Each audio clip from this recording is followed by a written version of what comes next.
ಓಂ ಗಂ ಗಣಪತಯೇ ನಮಃ. ಶ್ರೀಮಾತ್ರೇ ನಮಃ. ವಿಶೇಷವಾಗಿ ದೇವದೇವತೆಗಳ ಅನುಗ್ರಹಕ್ಕಾಗಿ ಹಾಗೂ ಸಕಲ ಸಂಕಷ್ಟಗಳ ನಿವಾರಣೆಗಾಗಿ ನಾವುಗಳು ಬೆಲ್ಲದನ್ನ ಹಾಗೂ ಪಾನಕವನ್ನು ನೈವೇದ್ಯ ರೂಪದಲ್ಲಿ ಹೇಗೆ ಸಮರ್ಪಿಸಬೇಕು, ಯಾವ ಯಾವ ದೇವದೇವತೆಗಳಿಗೆ ಯಾವ ರೀತಿ ಸಮರ್ಪಿಸಬೇಕು, ಬೆಲ್ಲದನ್ನದ ತಯಾರಿ ವಿಧಾನ ಹಾಗೂ ಈ ಬೆಲ್ಲದನ್ನದ ಮಹತ್ವ ಏನು ಅಂತ ಈ ದಿನ ನಾವು ಈ ವಿಡಿಯೋ ಮೂಲಕ ತಿಳಿಯೋಣ.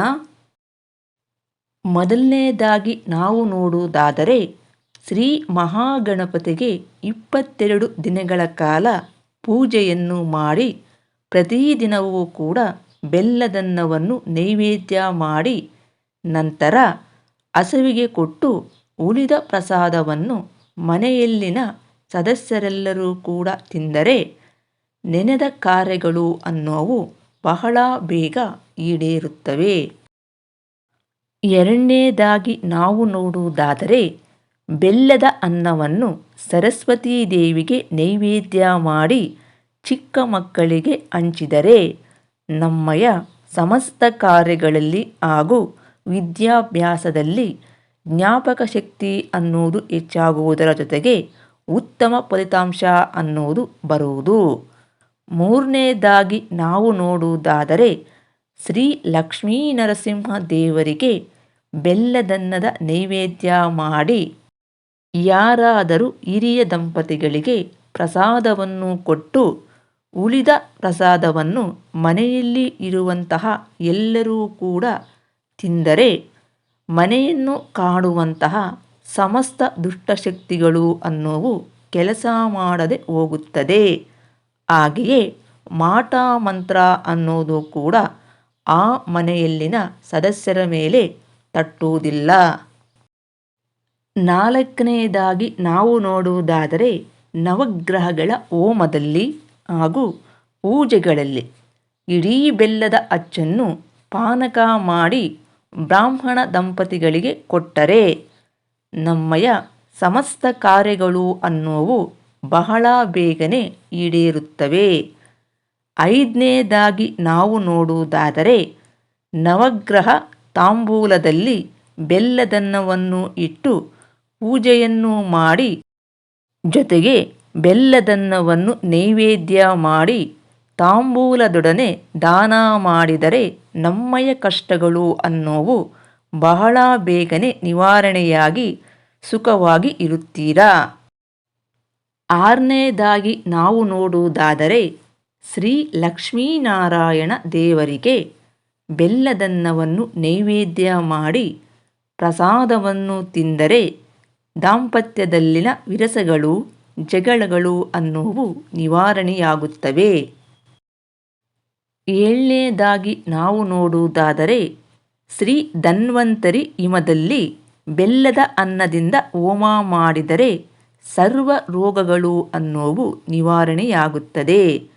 ಎಂಟನೇದಾಗಿ ನಾವು ನೋಡುವುದಾದರೆ ಶ್ರೀ ಮಹಾಗಣಪತಿ ಹೋಮದಲ್ಲಿ ಬೆಲ್ಲದನ್ನದಿಂದ ಹೋಮ ಮಾಡಿದರೆ ಕೃತುವಿನ ಕಾರ್ಯ ಅನ್ನೋದು ಬಹಳ ಬೇಗನೆ ಆಗುತ್ತದೆ. ಒಂಬತ್ತನೇದಾಗಿ ನಾವು ನೋಡುವುದಾದರೆ ಶ್ರೀ ಸೂರ್ಯನಾರಾಯಣ ದೇವರಿಗೆ ಬೆಲ್ಲದನ್ನದ ನೈವೇದ್ಯ ಮಾಡಿ ಆ ಪ್ರಸಾದವನ್ನು ನಾವು ತಿಂದರೆ ನೇತ್ರ ರೋಗ, ಚರ್ಮ ರೋಗ ಹಾಗೂ ಹೃದಯ ರೋಗಗಳು ಅನ್ನೋವು ನಿವಾರಣೆಯಾಗುತ್ತದೆ. ಹತ್ತನೇದಾಗಿ ನಾವು ನೋಡುವುದಾದರೆ ಪ್ರತಿ ಶುಕ್ರವಾರದಂದು ಶ್ರೀ ಲಕ್ಷ್ಮೀನಾರಾಯಣರನ್ನು ಪೂಜೆ ಮಾಡಿ ಬೆಲ್ಲದನ್ನದ ನೈವೇದ್ಯ ಮಾಡಿ ತಾಂಬೂಲದೊಡನೆ ದಾನ ಮಾಡಿದರೆ ಶ್ರೀ ಲಕ್ಷ್ಮೀನಾರಾಯಣರ ಅನುಗ್ರಹದೊಂದಿಗೆ ಶ್ರೀಮಂತಿಕೆಯಿಂದ ಬಾಳುವಿರಿ. 11ನೇದಾಗಿ ನಾವು ನೋಡುವುದಾದರೆ ವ್ಯಾಪಾರಸ್ಥರು ಮುಖ್ಯವಾಗಿ ಶುಕ್ರವಾರದ ಪೂಜೆಗೆ ಬೆಲ್ಲದ ಅನ್ನವನ್ನು ನೈವೇದ್ಯ ಮಾಡಿ ದಾನ ಮಾಡಿದರೆ ವ್ಯಾಪಾರ ಅನ್ನೋದು ಜಾಸ್ತಿಯಾಗಿ ಲಾಭ ಅನ್ನೋದು ಕೂಡ ಜಾಸ್ತಿಯಾಗುತ್ತದೆ. ಶುಕ್ರವಾರದಂದು ಸಾಯಂಕಾಲ ಸಮಯದಲ್ಲಿ ದೇವರ ಮುಂದೆ ಶ್ರೀ ಶಂಕರಾಚಾರ್ಯರು ಬರೆದಿರುವಂತಹ ಶ್ರೀ ಕನಕದಾರ ಸ್ತೋತ್ರವನ್ನು ಹೇಳುತ್ತಾ ದೀಪವನ್ನು ಹಚ್ಚಿ ಕುಲದೇವತೆ, ಇಷ್ಟ ದೇವತೆಗಳ ಪ್ರಾರ್ಥನೆ ಮಾಡಿ ದೇವರಿಗೆ ಕೋಸಂಬರಿ, ಪಾನಕ ಹಾಗೂ ನೈವೇದ್ಯ ಮಾಡಿ ನಂತರ ಸುಮಂಗಲಿಯರಿಗೆ ಪಾನಕ, ಕೋಸಂಬರಿ, ತಾಂಬೂಲದೊಡನೆ ಈ ಬೆಲ್ಲದನ್ನವನ್ನು ದಾನ ಮಾಡುತ್ತಾ ಬಂದರೆ ಮನೆಯಲ್ಲಿ ಸಕಲ ವಿಧವಾದ ಪದಾರ್ಥಗಳು ಅನ್ನೋವು ಜಾಸ್ತಿಯಾಗಿ ಎಂದೆಂದಿಗೂ ಕೂಡ ಅಷ್ಟಲಕ್ಷ್ಮಿಯರ ಅನುಗ್ರಹ ಅನ್ನೋದು ನಮಗೆ ಪ್ರಾಪ್ತಿಸುತ್ತದೆ. ಶ್ರೀ ಮಹಾಲಕ್ಷ್ಮಿಯ ಅನುಗ್ರಹ ಎಂದೆಂದೂ ಇದ್ದು ಸಕಲ ವಿಧವಾದ ಋಣಬಾಧೆಗಳು ಅನ್ನೋವು ನಿವಾರಣೆಯಾಗುತ್ತದೆ. ಈ ರೀತಿಯಾಗಿ ಕನಕದಾರ ಸ್ತೋತ್ರವನ್ನು ಓದುವಾಗ ಕೆಲವೊಂದು ನಿಯಮಗಳನ್ನು ನಾವು ಅನುಸರಿಸಲೇಬೇಕು. ಆ ನಿಯಮಗಳು ಏನು ಅಂತ ಈಗ ತಿಳಿಯೋಣ.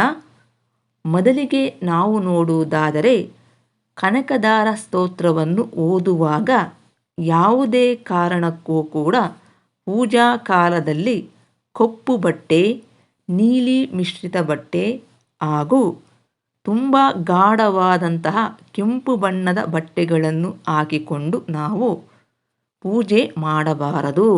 ಹೀಗೆ ಮಾಡಿದರೆ ಹಣದ ಸಮಸ್ಯೆ ಅನ್ನೋದು ಜಾಸ್ತಿಯಾಗುತ್ತದೆ ಮತ್ತು ಬರಬೇಕಾದಂತಹ ಹಣ ಅನ್ನೋದು ಎಷ್ಟು ದಿವಸವಾದರೂ ಕೂಡ ಬರುವುದಿಲ್ಲ. ಎರಡನೇದಾಗಿ ನಾವು ನೋಡುವುದಾದರೆ, ಮನೆಯಲ್ಲಿ ಗೋಡೆಗಳು ಅನ್ನೋವು ಕೆಂಪು ಬಣ್ಣದಿಂದ ಕೂಡಿದ್ದರೆ ಶಾಂತತೆ ಹಾಗೂ ಪ್ರಶಾಂತತೆ ಅನ್ನೋದು ಇರುವುದಿಲ್ಲ.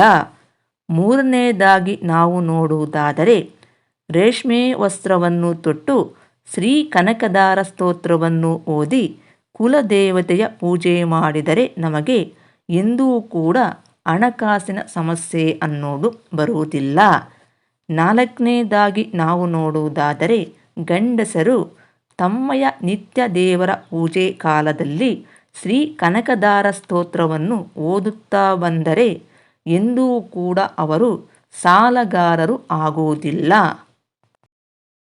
ಇನ್ನು ಸೌಭಾಗ್ಯ ಹಾಗೂ ಸುಮಂಗಲಿತನದ ಸಂಕೇತ ರೂಪವಾದ ಅತ್ಯಮೂಲ್ಯವಾದ ಮಂಗಳ ದ್ರವ್ಯಗಳಾದ ಅರಿಶಿನ, ಕುಂಕುಮ ಇವುಗಳನ್ನು ನಾವು ಎಲ್ಲಿಯೂ ಕೂಡ ಚೆಲ್ಲಬಾರದು.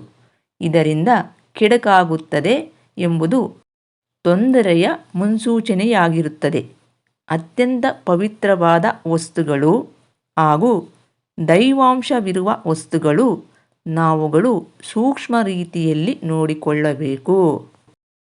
ಆದರೆ ಕೆಲವೊಂದು ಸಮಯದಲ್ಲಿ ಏನೋ ಆತುರದಲ್ಲೋ ಅಚಾತುರ್ಯದಲ್ಲೋ ಇಲ್ಲವೇ ಗೊತ್ತೋ ಗೊತ್ತಿಲ್ಲದೆ ನಾವುಗಳು ಚೆಲ್ಲಿಬಿಡುತ್ತೇವೆ ಅಥವಾ ಮಕ್ಕಳು ಚೆಲ್ಲಿಬಿಡುತ್ತಾರೆ. ಆವಾಗ ನಮಗೆ ಏನೇನೋ ಮನಸ್ಸಿಗೆ ಅನ್ನೋದು ಬರುತ್ತದೆ. ಇದು ಅಪಶಕುನದ ಮುನ್ಸೂಚನೆಯಾದರೂ ಅದಕ್ಕೆ ಪರಿಹಾರಗಳು ಅನ್ನುವು ಇವೆ.